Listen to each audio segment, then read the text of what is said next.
Assalamualaikum warahmatullahi wabarakatuh. Perkenalkan, nama saya Kuliah Wiwidin Latifah. Saya dari kelas A.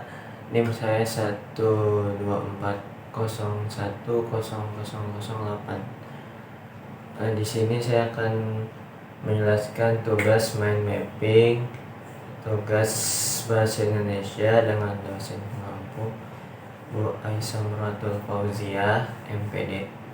Oke, langsung saja kita ke mind mappingnya. Ini mind mapping kita. Kelihatan nggak bu? Ini kayaknya mirror soalnya saya pakai kamera depan. Ini maaf. Oke, lanjut, kita langsung ke penjelasannya. Di materi pertama di sini kita ada fungsi dan ragam bahasa.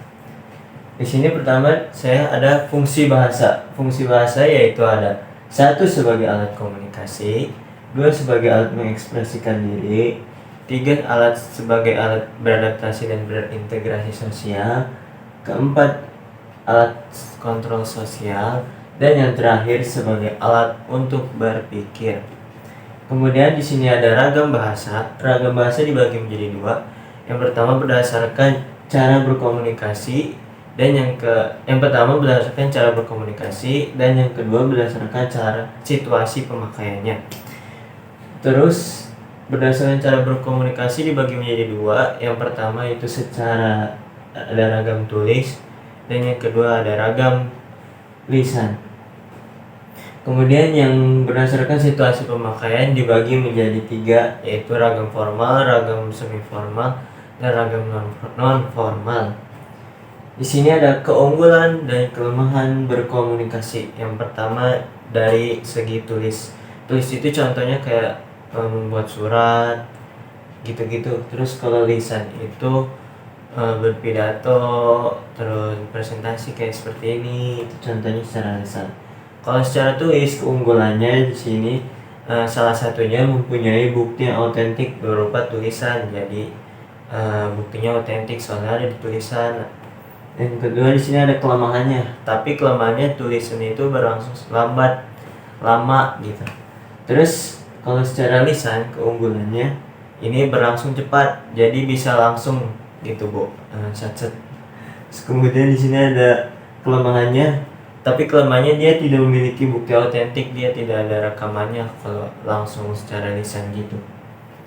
Terus di sini materi kedua itu membaca dan menyimak.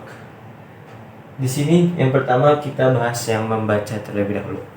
Membaca pengertiannya adalah proses yang dilakukan untuk memperoleh pesan yang hendak disampaikan oleh penulis. Jadi membaca itu sebuah proses untuk memperoleh pesan yang disampaikan oleh si penulis. Kemudian tujuan dari membaca itu ada 2. Yang pertama memperoleh informasi, yang kedua memahami makna bacaan. Kemudian di sini ada teknik dari membaca. Yang pertama ada scanning atau memindai. Yang kedua ada SQ3R atau survey, question, read, recall, and review. Survey itu survei bacaan, question itu mengajukan pertanyaan, read itu membaca, recall itu tidak, review itu membaca ulang. Dan yang terakhir di sini ada skimming. Kemudian dari membaca juga ada beberapa kayak contoh membaca gambar. Contohnya itu ada grafik, tabel, dan bagan. Kemudian kita lanjut ke menyimak. Menyimak yaitu memperhatikan dengan seksama apa yang diucapkan oleh penutur untuk mendapatkan suatu informasi. Kemudian di sini ada tingkatan-tingkatan dari menyimak. Yang pertama ada mendengar. Jadi kita dengar terlebih dahulu, habis itu kita menginterpretasi, kemudian kita mengevaluasi, dan yang terakhir kita memberikan reaksi kita.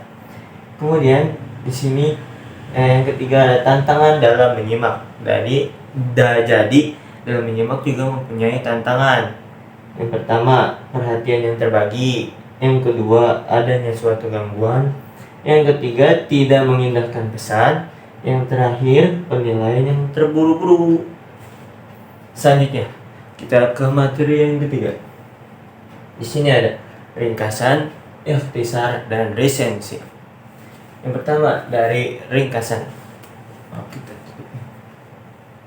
Ringkasan pengertiannya yaitu memendekkan suatu bacaan dengan mengambil intisarinya dengan tujuan agar membantu pembaca mengetahui isi buku dalam waktu yang singkat. Jadi pengertian ringkasan itu kita memendekkan suatu bacaan dengan mengambil poin-poinnya saja dengan tujuan agar kita mengetahui isi suatu buku dalam waktu yang singkat. Kemudian di sini ada langkah dalam membuat ringkasan. Yang pertama, langkahnya itu membaca naskah aslinya. Yang kedua, mencatat gagasan utamanya. Yang ketiga, menyusun kembali gagasan utama dengan struktur yang benar. Jadi kita susun kembali dengan struktur yang benar. Yang kemudian di sini ada ikhtisar. Apa itu ikhtisar? Kurang lebih sama pengertiannya, yaitu mengambil intisari dari suatu bacaan, tapi di sini tanpa terikat pada struktur wacana.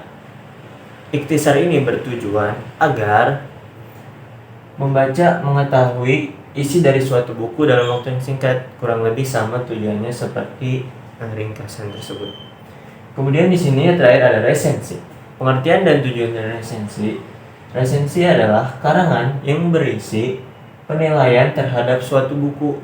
Jadi resensi ini kayak penilaian karangan penilaian terhadap suatu buku, bertujuan untuk memberikan informasi kelayakan dari suatu buku. Misalnya ada novel, kita resensi itu supaya kita tahu bagaimana isinya, apakah layak untuk dibeli atau dibaca, ya seperti itu.